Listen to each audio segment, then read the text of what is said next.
Welcome to the Red Carpet Movie Review. This week we'll be reviewing Justice League.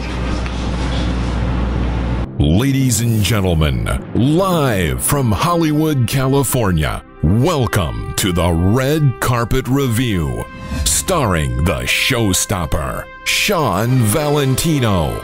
Also starring Rich Twilling. Today's special guest star, Supermodel Shelly Martinez. Today, we review Justice League. Live from the red carpet. Welcome to the Red Carpet Movie Review. Cheers. Cheers.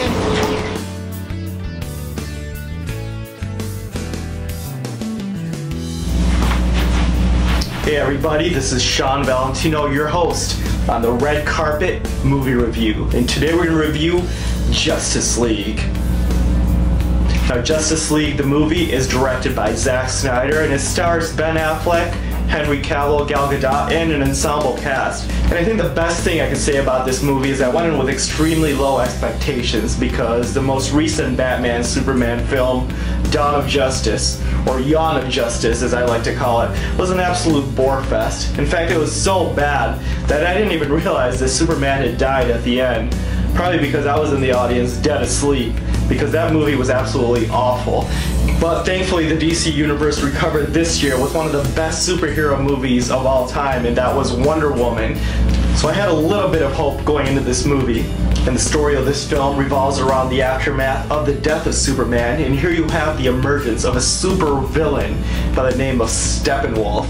And Steppenwolf is another supernatural style supervillain, some type of godlike character, and we've seen a lot of these types of supervillains in recent years, including Suicide Squad, Wonder Woman, and even the recent Batman vs. Superman movie. And I'm not really a big fan of these type of supervillains. I kind of like the villains that have a touch of humanity to them. And Steppenwolf is trying to capture 3 mother boxes, and the mother boxes function as the MacGuffin of this film. As Hitchcock liked to call it, these are the plot devices that drive the story forward, that everybody's trying to go after. So the mother boxes are essentially sources of power that will control the universe, and I'm still not really sure exactly what these mother boxes do, but apparently they're pretty powerful because it forces Batman and Wonder Woman to assemble a team of superheroes, including the Flash, Aquaman, and Cyborg.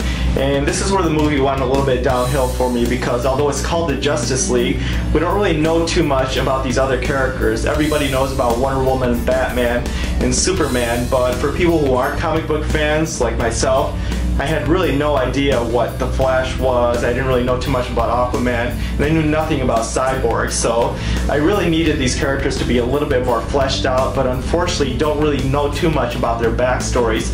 So when it comes to the point where they actually have to join the Justice League and team up with these better known characters, you don't really care too much about their plight, which is very disappointing because I thought that there were some good performances here. I thought Ezra Miller did an excellent job as the Flash. I thought he was very funny here. Usually in these superhero movies, when they try to be funny, they fail terribly. Perfect example of that is that recent Thor movie, which I thought was absolutely awful. I thought it was really way too goofy, but I thought he had a great comic timing to him, and I thought the delivery of his lines made his character very interesting. But without really knowing too much about his backstory, you get hints of it, but you don't really find out where he comes from and what his motivation is. And I also thought the same thing about Cyborg, who they gave a hint of his story with his dad and how he became who he became, but without knowing more about his background, I really couldn't get behind him, and I wasn't that excited about seeing these guys team up with Batman and Superman and these classic superheroes. And this isn't really a spoiler, but eventually this team of superheroes resurrects Superman in an effort to take on Steppenwolf and to recover these mother boxes. And while this all sounds pretty cool on paper, in practice this just didn't work out as a very cohesive film.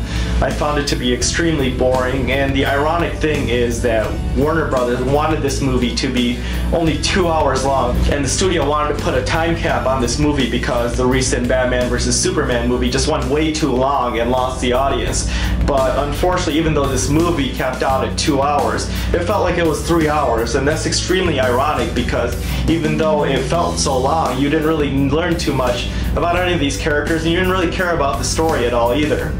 Now there were some good points. Like I said, I thought Ezra Miller was very good as the Flash, and I thought that Ray Fisher added a little bit of depth to an underwritten character as Cyborg. But unfortunately, I think the real weakness here is the big three. And although Gal Gadot is very good as Wonder Woman, I thought her character lacked the depth that it had in her own solo film earlier this year, which was an excellent movie, one of the best superhero movies ever made. And I thought, again, Henry Cavill as Superman, although I think he's good in the role is just written so poorly that you don't really care about the character. You just look at those original Superman movies starring Christopher Reeve, and you're just really behind that character, and there's just that big difference between Clark Kent and Superman. Now, I'm not expecting Clark Kent to be a complete nerd in this movie, and I understand that Cavill's putting his own spin on the character, but I think without that dichotomy of that everyday, relatable Clark Kent and the superheroic Superman, that character loses a lot of what made it special in the original films and the comic books. And I think once again Ben Affleck is fine acting-wise as Batman and Bruce Wayne, but the character is so painfully underwritten that you don't really see what's motivating him, and you can't really get excited behind his story like you could in the recent Batman trilogy, which is one of the best set of superhero movies ever made, and just one of the best trilogies, period. And what usually makes these superhero movies so great is you get to see these characters try to immerse themselves amongst everyday people and try to disguise their identity, but in this movie they're essentially superheroes the entire movie, and the line between their actual human characteristics and their superhero alter egos is very blurred, so you don't really get that added intrigue that you usually have in a superhero movie, and that's what makes these characters very relatable. And this is my first time seeing Aquaman in a movie, and I expected this character had to have a little bit of gravitas because I did grow up watching him in the Super Friends cartoon, and he had this kind of godlike aura about him as the man from Atlantis, but here he just seemed like he just stepped out of a football field. There was no element of gravitas to him. He just seemed like some bloated jock just giving goofy lines, and I didn't find his character interesting at all, and I didn't think Jason Momoa did a very good job of playing him. But really, who could blame him? Who could really recite this horrible dialogue that he's given? And since these characters are so underdeveloped, when they come together, they don't really have an interesting relationship between each other, and I wasn't very excited to see the interplay between all of these superhero characters and how they're going to overcome this massive super villain.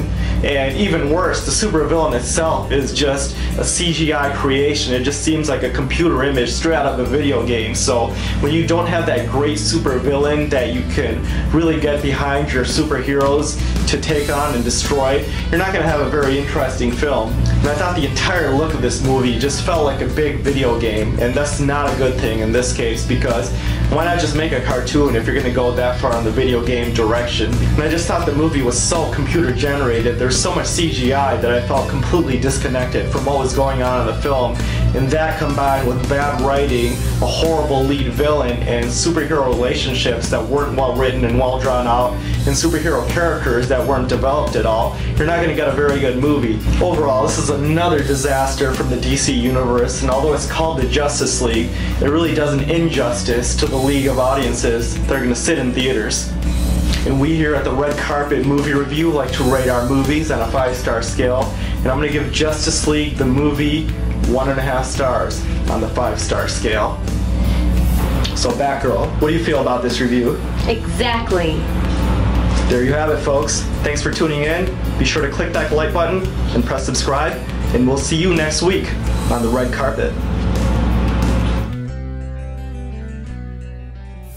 Thank you for watching the Red Carpet Review.